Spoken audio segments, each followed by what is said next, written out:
但现在放不出来。可以吗？可以了。开始了是吧？红的开始了，对吧？对。哦，好。好，来，请坐，请坐啊。先讲我们最后就是讲那个产品搭配。好，我现在怎么来做这培训啊？我记得给过你们这个产品搭配表，这个资料嘛，投影片嘛。我现在问一下，你们自己写下来哈，成人健康怎么搭配？啊，你们写下来，现在办考试了。成人一个18岁到90岁，我们应该吃什么对身体是比较好的？最基础的东西，来写下来，写了没？18岁到90岁，对，都是成人了。吃什么？吃什么啊？最好那个你后面灯开小吧，好开小，在后面，对对对，对，好 ，OK。来，萨丽娜，你觉得是什么？我觉得首先，如果18到90，最开始首先要最基础吃贝利健了。哎，好，还有，再来。钙镁片、钙片。还有。鱼油。还有。维他命 C。OK， 好 ，fair。Tim。蛋白粉、大宝鱼油跟蔬果精华。对。所以这次我们安利不是出了一个套组吗？你买这套组送你摇摇杯，还送那个什么，送7个那个彩色袋，那个营养袋啊。对。OK。对。蛋白粉、大宝鱼油。对。蔬果精华是吧？对对对对。蛋白粉要配什么？配维生素、矿物质，就综合维生素、大宝、贝利健啊，才能产生作用，这身体健康最基础的。哎，第二个。鱼油呢，是把我这些营养送到各个地方去，把水路打通了，对吧？蔬果精华什么呢？因为现在很多人其实蔬菜水果的营养素吃太少了，啊，喜欢吃肉，或吃面，或吃饭，对吧？吃炸鸡，吃薯条，这个汉堡有没有菜？有一片薄薄的绿色的蔬菜，或者贵一点的话，就加2片什么番茄片，有没有？哎，蔬果精华啊，我看了这一罐啊，好，那现在知道，就是说保养正常保养就这个东西 ，OK， 再来就考大家哈，儿童吃什么？来，小英、阿英，儿童要吃什么？儿童我知道一点不知道，我这个倒知道。有没有谁知道？吃自己的。钙片。所以我刚才讲的，你把它抄下来哈，成人是什么？蛋白粉。我们没有儿童蛋白粉。不是蛋白甜甜的。啊？奶昔蛋白粉，好，还有什么？儿童 VC。儿童 VC 很好，还有呢？就是你要了解产品有什么种类嘛，你不知道种类怎么去帮小孩搭配？如果你有朋友小孩子这个健康问题要怎么？还有谁知道？来，应该有儿童基本营养素吧 ？Of course。现在就考你们有没有？来，软糖。鱼油。软糖。软糖还有什么？它是分儿童鱼油对吧？对。还有什么？好，你们要记下来啊。奶昔蛋白粉越给小孩喝有甜味的，对吧？而且有纤维，现在有些小孩子有便秘的现象也有的啊。第二个，儿童聪明软糖是就是代替鱼油。叫儿童聪明软糖。哎，对。啊，你可以写低血糖也可以 ，OK， 那是增加记忆力的。儿童多维跟奶昔蛋白粉合在一起，啊，对小孩子这个免疫力很大帮助。维他命 C 强化免疫力的。儿童蔬果，现在很多小孩也是挑食现象，对吧？再加个卵磷脂，你们要知道有这些东西啊，所以小阿姨知道了哈。就这个，咱们这个维他命 E 卵磷脂，小孩也可以吃是吗？当然了，当然，从可以吃辅食就可以吃了。这个聪明的。对对对聪明的其实就增加记忆力的啊，它做成糖的就非常非常好大家知道为什么吃儿童蔬果吗？为什么吃儿童蔬果？加儿童蔬果。就你知道吗？儿童蔬果。为什么吃儿童蔬果？你不知道你怎么跟人家讲呢？因为小孩子会有偏食现象，蔬菜水果吃的少，这个东西要补充一下，甚至这一餐可能就带小孩去吃炸鸡了，对吧？下一餐又吃了什么？披萨，上面虽然有一点点那个，但是不够的。而且尤其是维生素最怕什么？高温。这么高温烤过之后，这上面的这个，就算有点凤梨渣在上面，什么青椒在上面，那营养绝对不够的。啊，儿童蔬果。OK， 卵磷脂为什么要吃？有没有人知道？卵磷脂啊，记忆力、学习力，学习力嘛，对，非常好。OK， 好，再来，功能营养了哈。老人家60岁以上要吃哪些东西？60岁以上。首先因为蛋白粉也是吧。Good。从功能营养以后，我们蛋白粉跟贝利健就不讲了，就一定在里面了。啊，记得哈。除了蛋白粉、贝利健，还再吃什么？对，老人最怕什么东西 ？Q10。老人最怕哪几样东西老化特别快？心脏、脑部，还有4样东西老化特别快。维骨素。关节，对，很好。还有全身的细胞，对不对？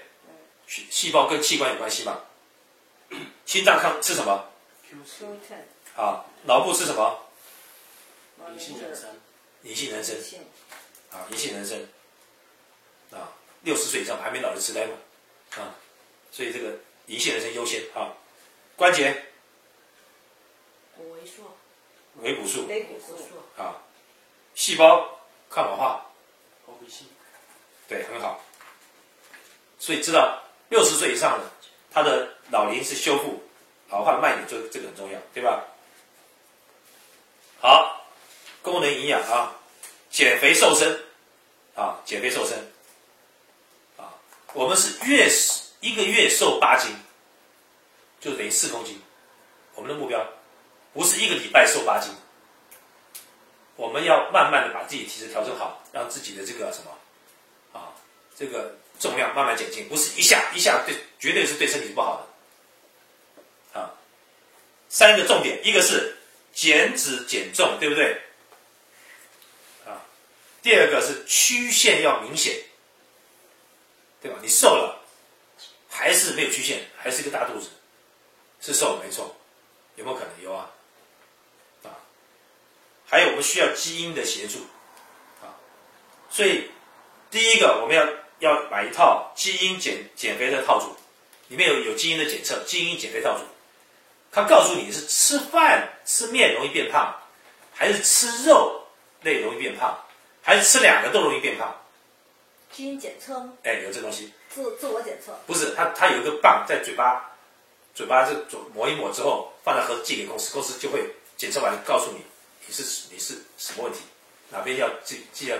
啊，如果你是面跟饭容易变胖，你这要少吃。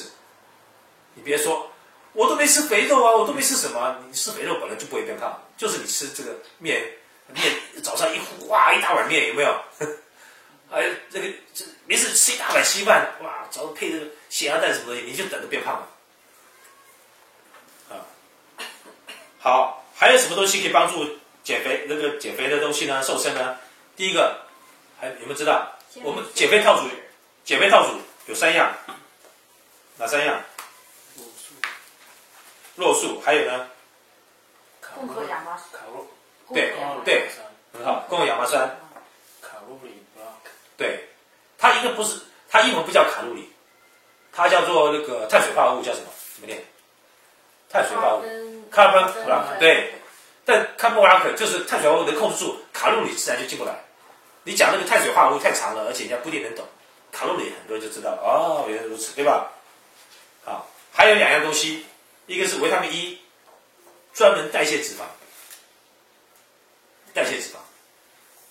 V 卵磷脂可以吗？V 卵磷脂啊 ，V 卵磷脂代谢脂肪。啊，第二还有一个最新的产品，我现在也在吃了，叫茶酱脂，我自己取的名字啊。你自己取的？Yes。它是茶降脂是吧？把脂降下来。越我们有个茶族嘛，如果你又写茶族，人家就搞不清楚了怎么回事了。它也是从绿茶里面提炼的。这个东西呢，通常喝茶是不能被人体吸收的，所以安利公司把它特别提炼出来。你吃进去的时候，它能把你代谢你的脂肪，而且不太需要运动。共和亚麻酸需要运动，配合运动。共和亚麻酸啊，要配合运动。但是这个是综合氧化酸。大瓶的就是哈，大瓶的，上面写硒500的有没有？硒也500的。哦，有。啊，现在瓶子应该都换了吧？不是长这样子，那旧了。新书没有了。对，没关系，大家知道就好，好不好？啊，所以知道这几样东西吧，啊，这搭配很重要，啊，纤维素不需要吃吗？我们的它那个套组里面不是有奶昔蛋白粉吗？里面就有纤维了啊。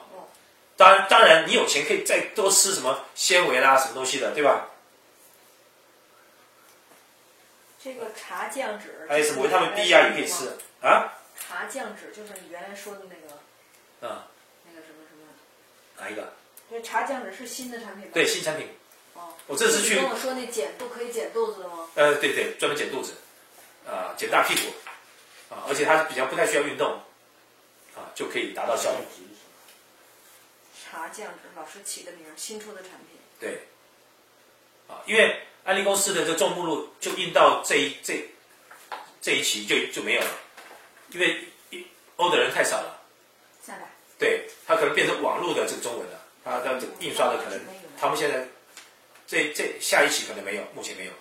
不是，你是说中文说明印刷目录？好。您说的那个产品，抗感冒的。您说那个这酱脂。酱茶酱脂的这个产品，哎，它是，咱们现在没有这个产品说明是吧？产品说明有啊，所以带的新的中文的里面有啊，中文的有，中文有。它是靠什么东西酱脂？茶里面的一些元素。也是从茶里提炼的。对，所以之前我们会推那个茶组，它除了降胆固醇，也可以代谢一些脂肪。但是有了这个就取代了茶组了，对，可是它不是专对这个瘦这个腰部部分，对，茶酱。所以现在我们觉得那个脂肪肝脂肪肝我们9瓶卵磷脂，比如再配上3瓶这个，3个月之内让你降下来，就是一天至少吃15颗卵磷脂，一天就是9瓶，第一个好吃嘛，好吃。第二个这瓶又很小，不会像你吞不下去的，不会的啊。这个茶酱脂3瓶吧，吃几颗？早晚各1颗而已嘛。但是我在想，如果加量，是不是效果更好？先吃，等于它配合卵磷脂嘛。对不对？最开始肯定要先吃早一片晚一片。对。然后可以再往上加，他自己觉得效果。卵磷脂早晚15颗嘛，还没吃过呢。我想把它一瓶统统吃掉。像那个苏老师老婆是一次吃20颗嘛。好吃，真的好吃，糖果一样。他把它打成粉以后倒在那个什么，所以其实可以有一种做法，就是比如说你就把一天的量全部打成粉你要分几次就把它摇出来，倒在你的那个蛋白粉饮料喝，好喝，反正顺便喝下去，对吧？有些人懒得咬了他咬的很好吃，我爸喜欢用含的，含到软的我爸一个月给他这个2瓶，所以我爸爸他本人可能基因就不错，不容易变胖，加上这个那铁定胖不了。他1个月2瓶那3个月6瓶，但是我们1个月叫什么3瓶，10天吃掉1瓶那这样来讲的话，对很多脂肪肝的人，尤其严重的人非常重要。OK。15颗一个是吧？我先去试试看。好，可以了再来。健身运动，来健身运动，来大家给我建议。健身的代号多少？代号我没有，这个没写。健身蛋白粉第一个健身蛋白粉，那这太容易记了。还有呢？还有什么？运动健身要这样长肌肉的还有消耗能量的。红景天，运动是会大量的消耗你的那个氧气，对吧？代餐能量霸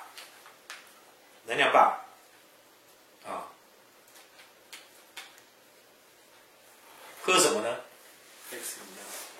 ？X 饮料或者是浓缩果汁都可以，对吧？刚才你喝的这个，这个是解除疲劳、降压、提神，那我们的涂垢的话，我觉得不错，啊，涂垢不错。泡安利水。我现在是涂垢，挤到瓶子里面，放到冰箱里面，啊。现在涂垢，最新公司这个上次去美国的时候，他给我的一些样本，柠檬味道，哎呀，好喝，柠檬味道还比别的好喝，挤到水里面还是透明的，啊，最近喝了2管 ，OK， 啊，还有能量软糖，啊，对白人来讲很喜欢吃甜的，那这个非常适合，对吧？能量餐霸、能量软糖、红景天、健身蛋白粉，还有要喝的这个果汁。安利公司现在出了个东西，可以瓶子上面一转，来，你这个你上面有一个这东西拿过一下，这头，哎，对，瓶子的话，我看一下啊，什么瓶子？啊，它有个瓶子进去转一转，啪就出来了，啊，什么东西？那个饮料，饮料，你就这样的，我看一下水就可以了。你幸福感特别长，每天自己加入饮料喝。我昨天喝过，这个真的是高科技的。我的瓶子不会被丢了吧？就一个瓶子配套的，它那个瓶子，跟它配套的它这个袋里面有那个含量的原汁嘛，泡到那个水里就变成一个果汁。哎，这个我好，就这瓶子啊，瓶子啊，这个打开，水装好，安利水装好，啊，这样一挤，啪就进去了，这个水放冰箱里 ，OK， 到时候冷的那个冰的就可以喝。后来安利公司又发展一个是这个下面哈可以转开的，为什么？可以放冰块。我说哇，放冰块，那我放蛋白粉的话，我摇一摇，配合这个饮料就可以喝了吧？那更好的饮料。养成习惯，把这个东西就直接放冰箱里面。这是出去的时候带的，这出去的时候带的 ，OK。这里放什么？这里面是饮料，浓缩饮料在这里面。哦，已经放进去。对，已经在里面了。它你看这还有点颜色，有没有？有没有？还有点颜色。在没转的时候就啪就直接进去了，喷进去，这个水马上就。它那个是那个面状的固体的是吗？这里面是液体的。液体的。对，必须自己挤进去。没有，用完之后就丢了。哦，是这样。对。一次性使用啊。一次性使用，他送我们好多包啊，自己把它转进来啊，这样啪一挤，它就啪就进来了啊。但是你要之前装安利水啊，你如果想要喝白的水就直接这样喝。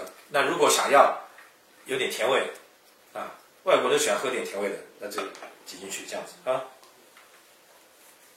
好，再来防癌，防癌。以后我期待你们是跟我讲说，戴老师，我有个朋友有什么癌，我搭配这样几样东西好不好？那就对了。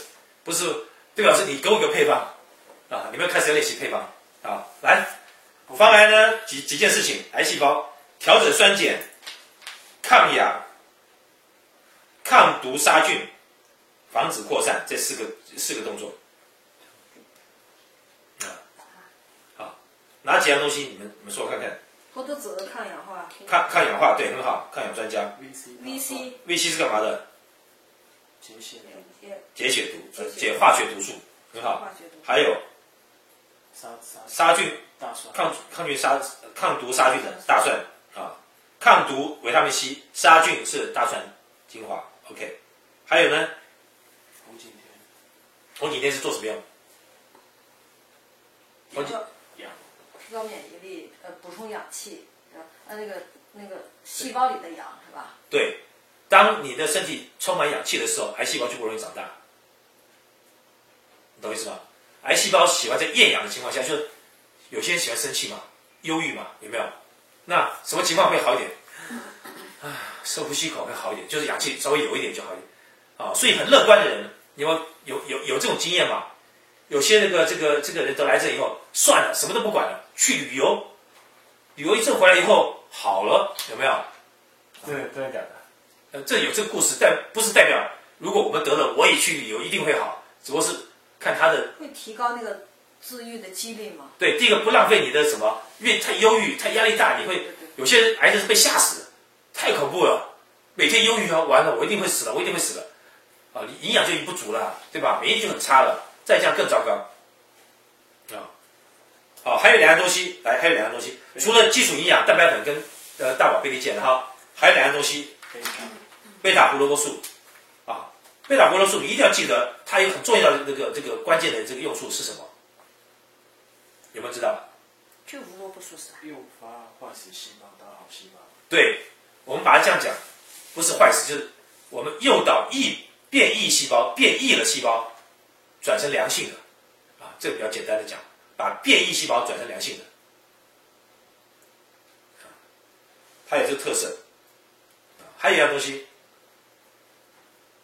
有没有人知道？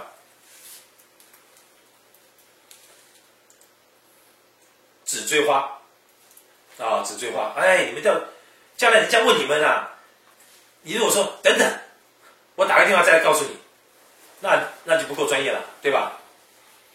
啊，紫锥花的用处在哪里？阿姨知道吗？抗病毒、抗菌啊。不算，红景天其实可以，红景天其实除了氧气之外，它对毒素这东西可以抗菌，但是紫锥花是迅速提升免疫力。免疫力差的人很容易得癌症，因为因为所有细胞在变成癌变之前都会发炎，没有办法去解决这个问题的话，啊，我们免疫细胞没法去截取这些癌细胞的话，啊，那就容易什么？容易扩散，容易变大变多。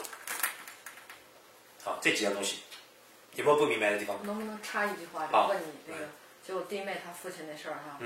是不是应该也加这个紫锥花呢？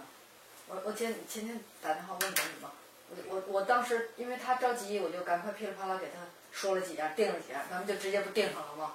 那么我当时是想红景天提升免疫力，对他一定有好处，因为他这个我查了一下资料，就是那个他这个叫嗜酸细胞数目过高，然后造成白血球过高，5年，他已经持续5年了，但这次以为好了呢，最后检查结果还是1万多。那么其实呢都不知道，他说医生说没什么事，但是比如说他某一个地方有一个小的肿瘤，如果长得很慢的话，可能查不出来。因为我看网上他这个白血球嗜酸细胞过多，有30%-40%的可能性是因为有肿瘤。OK。所以呢，给他加。OK。还是加。你的问题问得很好，但是我们要做一件事情，我们千万不要把自己定位成医生，去钻研这么细的东西。我们只是大方向。我只把你几个体质调查，我给你充足氧气，我给你化学解毒，我给你那个体内停止发炎，对吧？我只是要给你什么提升免疫力，你觉得有没有道理？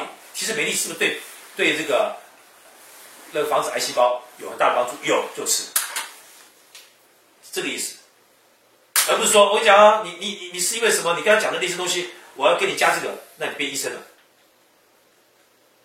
医生要负责任的。食物，这都是食物。我们吃食物是不需要负责任，你吃药才需要负责任啊。所以你要跟他讲大方向，不是你要他吃这个东西，你告诉他这些东西的用处在哪里，他觉得值不值得吃很重要，对吧？你可以给他建议，对吧？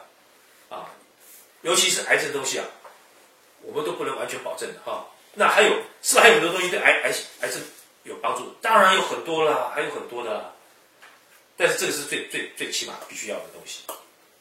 你现在多吃维他命 B 没问题啊，对不对？你要吃还有很多像什么这个肠乳酸菌、酵素对这个身体的健康有大帮助。你说乳酸菌对提升免疫力有没有帮助？有啊，对吧？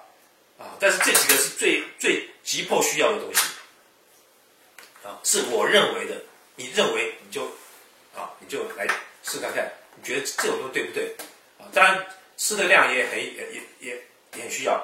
我最近有一个乳腺癌的末期的跟问我跟他讲，叫一天吃这个30颗维他命 C， 吃这么多吃这么多啊！我说天哪，都末期了还嫌多，生怕你就没机会吃了是吧？对吧？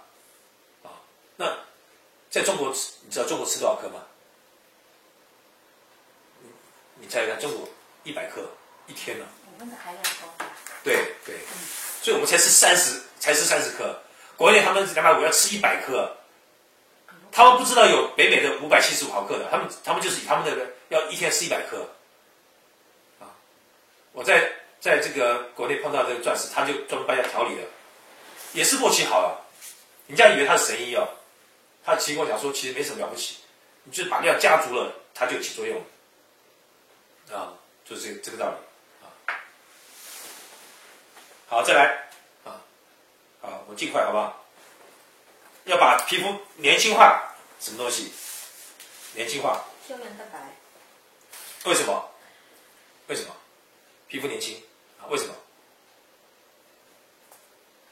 胶原蛋白可以保持皮下胶原蛋白啊，保持皮肤弹性。OK， 它是仓库嘛，不但可以储存多点水，还可以储存多点营养。那皮肤的新陈代谢就会好嘛，对吧？有弹性，皮肤年轻嘛，啊，就像一个打一个仗，就看我们的我库存的飞弹比你多，我就能赢你，对吧？你打2下就没有了。像清朝的那个鸦片战争，不是我们是全世界最好的战舰，居然打输日本，为什么？大炮打2下就没有了，对吧？接下来就等人家挨打，啊 ，OK， 其实我这里面还放错一样东西啊，蛋白粉其实不会放在里面 ，OPC 葡萄籽，对吧？所有细胞什么防止老化啊，维他命 E， 对吧？维他命 C， 维他命 C 可以做什么用？抗氧化、抗衰老。太笼统了，还有没有比较更直接一点的效果？胶原蛋白。对，还可以让皮肤美白，对吧？啊。其实有一样东西应该写进来，没写。皮肤美白的干片，护肝片。护肝片。为什么？有没有人回答我为什么？肝主皮肤啊。哎呀，中医都说肝主皮肤。哎，你是学这方面的是吧？不是，我学植物营养学。OK。肝好，皮肤就漂亮，因为看要替你产生很多的什么啊？但蛋白粉跟贝利健都应该在里面的啊。肝不好，就等着脸上长斑、长痘。这个变色，这个那个的很多问题，对吧？都是因为肝不好。哎，其实根源在这上面，好不好？知道了哈。好，再来，除痘消肿，这个很多人常常问的，除痘消肿，来是什么？我之前都讲过吧？护肝片。脸上长青春痘，怎么让7天后消痘子？阿英知道吗？没有，我从小到大没有。你这个人是真自私。那别人呢？你朋友一定有痘是吧？你不长痘，别人对呀，你怎么样帮助你女儿？我身体怎么不是我生的？青春痘，还有青春痘。对啊，青春痘怎么消除？不知道吗？都不知道吗？我记得我讲过好几次了。啊，肝脏解毒、血液解毒、毛孔排毒、淡疤消疤，这4个重点啊。肝脏解毒需要什么？维他命 B 啊。血液解毒需要什么 ？VC。对，很好。毛孔排毒呢？贝塔。哎呀 ，good， 不错啊。淡疤消疤呢？哎，唯一，那我们先用 V 卵磷脂，对吧？啊，怎么吃法？啊，一天4次，早中晚跟睡前，2颗 B， 2颗 C， 1颗胡萝卜素，啊，这个是这个口诀啊。2颗 B， 2颗 C， 1颗胡萝卜素，早中晚加睡前，啊，可以达到90%以上的朋友，这个脸上7天后不长疤。当然也有特别的啊，如果满脸都是那种痘疤的很那种叫痤疮似的，已经比青春痘还严重了。没有那么快。啊，如果女性来讲的话，是她的雄性激素过多，记得啊。是吃8颗的。啊？各2颗嘛，不是8颗。对对对。乘4次嘛。乘4次什么意思啊？早中晚再加1次嘛。他说2B 2C2B 一天4次不是8颗？对啊，是8颗啊，对啊，但他说8乘4啊。没有8颗，对对。各8颗。那脸上都是那种痤疮很严重的女性的话，她是雄性激素过多，那要加个什么东西可以平衡它的？大豆异黄酮，哎，大豆异黄酮，啊，这样子就明白一点了哈。毛孔排毒，还有另外第三个什么排毒啊？要回应的。肝脏解毒、血液解毒、毛孔排毒，还有淡疤消疤，把疤消掉。好，我们现在来讲脂肪肝哈。刚才讲了2样东西嘛，好，但是呢，我们稍微再完整一点的话呢，啊，第一个是脂肪肝，我们要做的第一件事是肝脏解毒，堵住的堵；第二是肝脏解毒，不让毒再伤害肝。啊，脂肪肝都是因为毒把肝给受伤了啊。第三个肝脏排油，第四个肝脏修复。啊，一个是解毒，一个解毒，一个是排油，再来一个是修复。啊，你脂肪肝已经就已经受伤了啊。啊，解毒是什么呢？深海鱼油可以解毒。啊，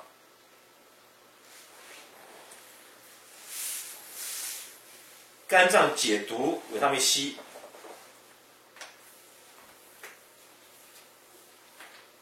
好，肝脏排油，卵磷脂。其实基本上刚才讲了一个东西叫茶酱子。卵磷脂跟茶酱子，肝脏修复需要2样，一个是维他命 B， 一个是护肝片。维他命 B 跟护肝片。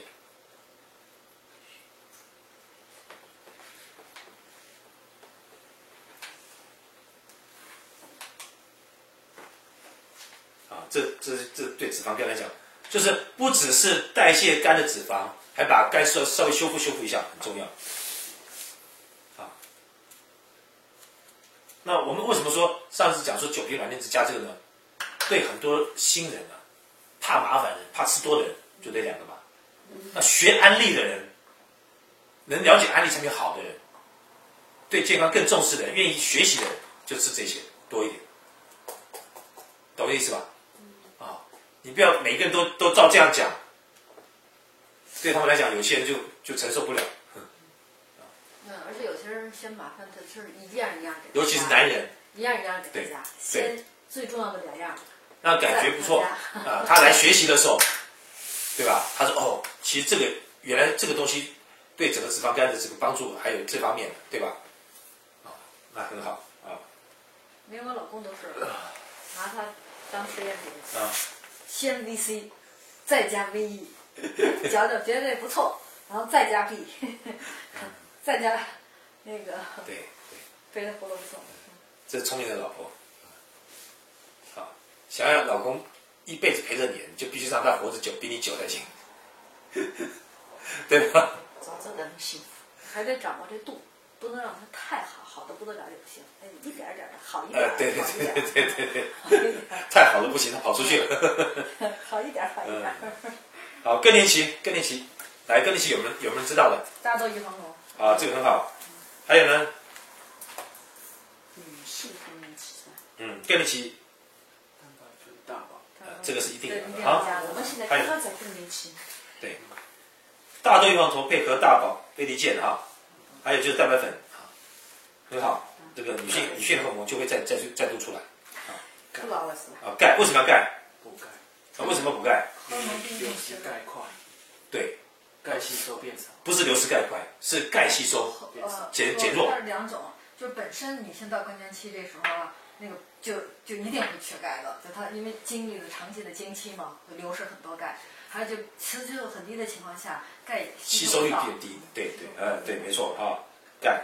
还有2样东西，一个是 Q10辅酶。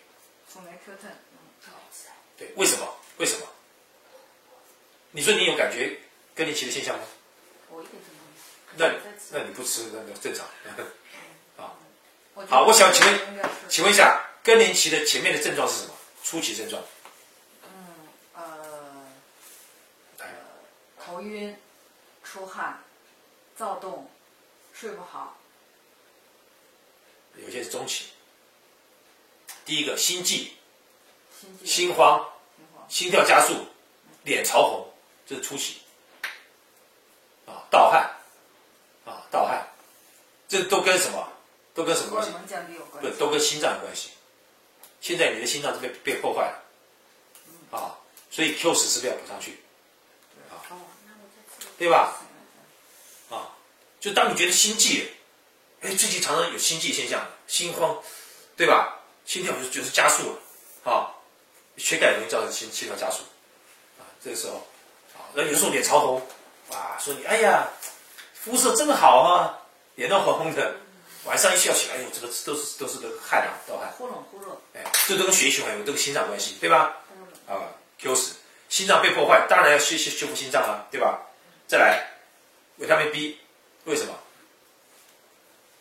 有没有知道为什么维他命 B？ 脑力激荡一下。让心情变好，对，新陈代谢，心情变好。维他命 B 可以，尤其里面 B12可以抗压，很多时候这个更年期的时候，心情会变得特别不好，忧郁、暴躁，对吧？你要说打小孩骂老公，在这时候最容易，那减缓自己的这种心情，脾气暴躁，这个维他命 B，一吃2颗一天可以吃到8颗没问题。我觉得更年期要多多的吃葡萄籽、护肝片、VC 都应该吃。有钱继续，我觉得没问题一定要对吧？那我觉得可以。这几个是一定要的，对吧？再来还有什么？怀孕，不怀。怀孕吃什么？鱼油。怀孕不怀我不会写。一个心在一个坏人的坏。我的繁体跟你们简体可能不太一样就是一个里边一个部分。怀孕的因为下面中间是一个女字还是一个孩子的字一个字下面这个字第一个铁剂叶酸，来问一下铁剂叶酸为什么要吃铁剂叶酸？就你知道吗？它叫什么？铁叶酸。铁叶酸。铁叶酸为什么要吃铁叶酸？缺叶酸是吧？怀孕的时候容易缺叶酸。其实从头到尾都是缺的，但是为什么这时候一定要补充？防止什么？畸形。哪里畸形？胎儿哪里？胎儿哪里？你再讲清楚点的更。脑部跟肢体，脑畸形那就惨了。还有这个生过无脑症的，在很多地方，还手脚畸形变形那就惨了，有没有？再来，钙镁低，为什么？孕妇容易缺钙。为什么缺钙？因为小孩吸收钙很多。对，小孩长骨头嘛，对吧？V1 卵磷脂，为什么 V1 卵磷脂？除了蛋白粉跟贝利健这个 V1 卵磷脂为什么？健脑部，小孩脑部发育。血液流通。第一个小孩子的脑部，第二个维他命 E 有防止流产的机会，懂意思吧？这个很重要。现在很多人很容易，要么怀不上，怀了就流掉。现在中国太多的女性是这样子，有没有？鱼油的部分就要考虑了，不是绝对的。什么情况下不要吃鱼油？如果这女孩子太瘦，没啥脂肪的，那就不要吃，因为胎儿需要一些脂肪保护，对吧？所以像纤维、像鱼油，对孕妇吃的时候，公司会建议你去找医生。但是我觉得不要找医生，找医生哪懂啊？跟各位讲，医生只要他觉得不懂的，他叫你全部不要吃，不是该不该吃，他只要他搞不清楚状况，全部叫你不要吃。应该找营养师，各位说对不对？找营养老师来给你决定你要不要吃这个东西。所以怀孕后要第一个防止流产，第二个阻止畸形，第三个血液畅通，第四个全面营养，蛋白粉跟贝利健绝对足够，好不好？你当然想吃果蔬精华，那更好了，对不对？但最基础的这个东西一定要有基础的配上。对。基础的很好。再来，眼睛三宝哪三宝？眼睛三宝，眼睛不好贝塔胡萝卜素。很好，还有呢？胡萝卜素还是什么？眼睛的。鱼油。为什么？视网什么东西？鱼油的什么东西对视网膜有帮助？ DHA。很好啊。你怎么讲那么小声？我以为你是怕讲错了啊。很好啊。有一点。有一点哦。我以为你很熟了嘞。还有紫鱼油是吧？还有一样东西，啊，你们应该最知道的，眼睛三宝。维生素 E 吧？不是。那个越菊蓝莓。对呀、这个是绝对必备的。叫什么？越菊蓝莓。越菊蓝莓。对呀、蔓越菊。蔓越莓。蔓越莓。对，为什么？为什么越菊蓝莓？它最大的作用是什么？啊？打到眼睛的微血管。对呀、哇，你学得很好啊，要有信心哈。眼睛里面微血管所以是像糖尿病的人是通微血管的。眼睛为什么会瞎掉？就是微血管。血管型吗？手为什么要切掉？微血管。脚趾为什么要切掉？微血管。对吧？所以微血管除了眼睛哪里还有啊？手上脚上。很好，还有没有哪里有啊？这里出血管，肝记得肝所以肝不好的人，眼不好。这个也可以吃啊。林海峰老师也讲这个对这个清血管鱼油是清粗的血管，卵磷脂是清血管里面的脏东西越菊可以清通微血管很重要，对吧？越菊。我们的肾里面有很多微血管肾里面。所以越菊吃是不是对我肝也要有帮助啊？对我的肾也有帮助啊？对我的眼睛有帮助啊？就记得一件事，一些这营养素不会只对一样东西有帮助，很多时候对很多东西有帮助。那胡萝卜素做什么用啊？胡萝卜素。胡萝卜素保护眼睛。怎么保护法？它有什么东西可以保护眼睛？维他命 A。很接近了，会产生什么？维他命 A 会产生什么？叶黄素、玉米黄素。胡萝卜素胡萝卜产生什么？A， 对，变成 A 会变成什么？黏膜嘛，泪水嘛。眼睛没有泪水，没有黏膜，那还得了？就像人家讲的叫死鱼眼，都干掉了，有没有？眼睛是最倒霉的器官，一张开，早上起来一张开就跟空气接触了，不断的水分流失对吧？你肝的水分不容易流失，心脏不会，脑不会，眼睛会一直流失所以眼睛看久了会得什么症？干眼症。你看，马上就出来了，是吧？马上就出来了看久了，眼睛张太久了，熬夜眼睛就开始酸涩了。这个眼睛本来微血管的营养那个氧气充不足了，那快点微血管就变成出血管了，所以就变成红血丝了，有没有？好，再来，心脏血管心脏有心脏病的人辅酶 Q10对这个对不用问，你就一定知道了，对吧？辅酶 Q10做什么用处呢？营养心脏算，这个还不够更积极一点的讲法。让心脏细胞不要死那么快。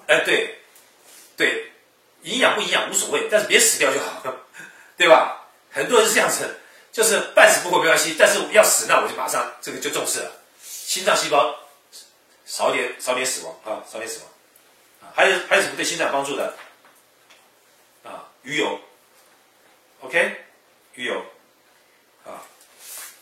很多人有这动脉粥样硬化，听过没有？这个常常听，但是啥意思呢？啥意思？你知道吗？什么叫动脉粥样硬化？就是他那个血流速度就减慢了，然后那个血液呢就有点像那种网状似的那种，血流就不流了。不是，很简单，粥样就像稀饭一样，不像水了，粘稠在上面了，粥样硬化，而且硬化了，堵住动脉了，很危险了。去人家好像堵住动脉就我整个血液要出去堵住了，那全国的细胞就完蛋了，对吧？微血管你就是那个乡镇死掉而已，对吧？就脚趾割掉而已，对吧？就手指割掉而已，但是整个出去的那个通路没有了，那全部都遭殃了，明白还有卵磷脂的维他命 E， 对吧 ？V 的卵磷脂，快点打通这些粥样的东西，有没有？鱼油只是稀释它东西还在啊，卵磷脂可以带走啊。通毒。哎，里面有那个胆固醇，有血脂，胆固醇用什么来代谢？胆固醇，茶竹嘛，啊，绿茶精华嘛，对对，啊，这不管粥样硬化的堵住，最主要的为什么会堵住呢？因为血管壁龟裂了，就容易卡脏东西在上面，懂意思吧？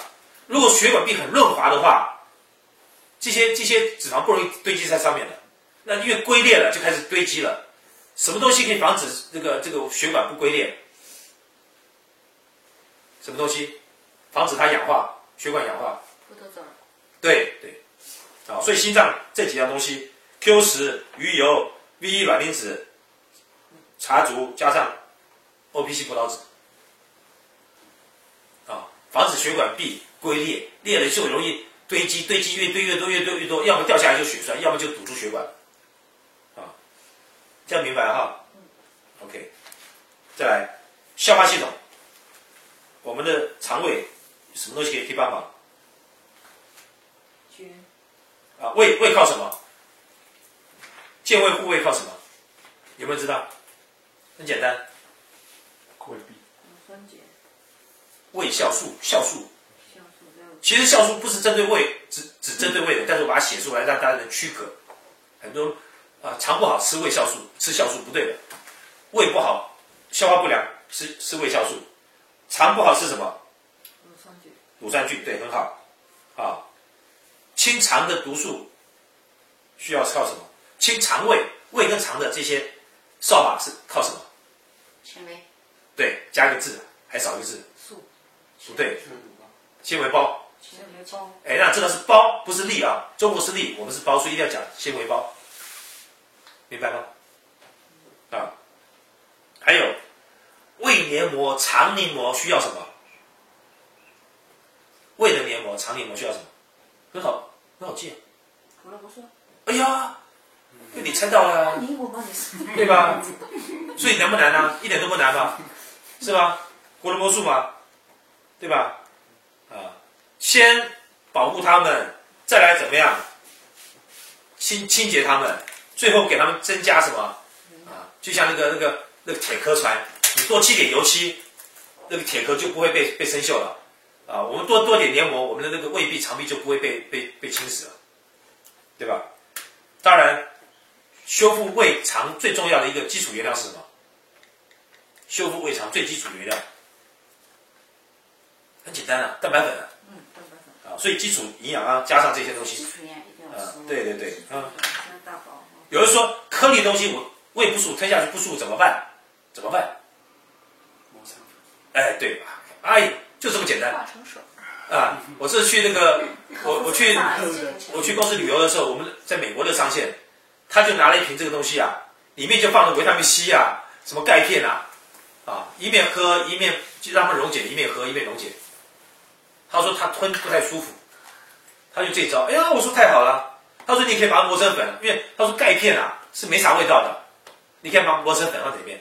维他命 C 的话有点酸，放在饮料里面，哎，还蛮好喝的。啊，懂意思吧？然后再来还有什么？关节疼痛啊，这个常常会有人有关节疼痛。关节疼痛是什么？来，维骨素。为什么？修复什么？维骨素修复什么？关节。骨胶原。修复关节太笼统，还没再细一点。软骨。软骨很好，还有一样东西。韧带很好。啊，不会只有软骨发炎，只要软骨发炎，韧带就会发炎。好，再接下来还有什么东西？钙，为什么？啊，韧带的收缩需要什么？钙。身体里面所有的收缩，心脏跳动、胃跳动、肠蠕动、胃蠕动，啊，眼睛眨动、嘴巴会讲话，全都需要什么？好，钙。子宫收缩都需要钙啊。OK。还有没有什么东西？很重要，关节之间要需要什么？关节之间需要什么？关节为什么会受伤？也要需要黏膜。对。润滑油。对，润滑。什么东西可以变成润滑？胶原蛋白。不是。会鼓励。对，胡萝卜素。胡萝卜素。胡萝卜素啊，不是胶原蛋白啊。胡萝卜素增加黏膜嘛，关节黏膜润滑嘛。通常呢，最大的这个主因，大部分都是因为这个黏膜不够了啊，两个软骨就拼命在那自己磨了，当磨坏掉了啊。几岁之后，请问一下，几岁之后关节这个软骨就不再生了？磨多少剩多少？ 25岁的。啊25岁。25岁，还有呢？我讲过这个课60，对，60啊60啊。 ，60。所以超过60就别想再什么再生了。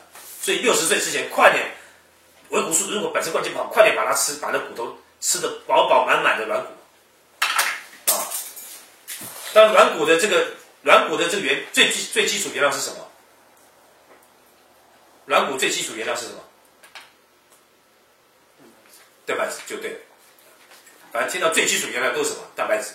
OK？ 储液不行。啊，胡萝卜素、维骨素、鱼油、钙镁 D， 还有一样东西，当你关节比较严重不好的时候，铁基叶酸。铁基叶酸可以帮助我们的蛋白质很容易形成我们关节或脑部或哪里需要的东西，或肌肉需要的东西。铁基叶酸可以帮助我们蛋白质形成我们身体需要的东西。那你关节受伤了啊，这个铁基叶酸是不是就需要了？当然，我们以前的案例又吃硒，又吃 B， 又吃卵磷脂，又吃一大堆东西啊，很严重。但这几个最起码啊，一定要吃的。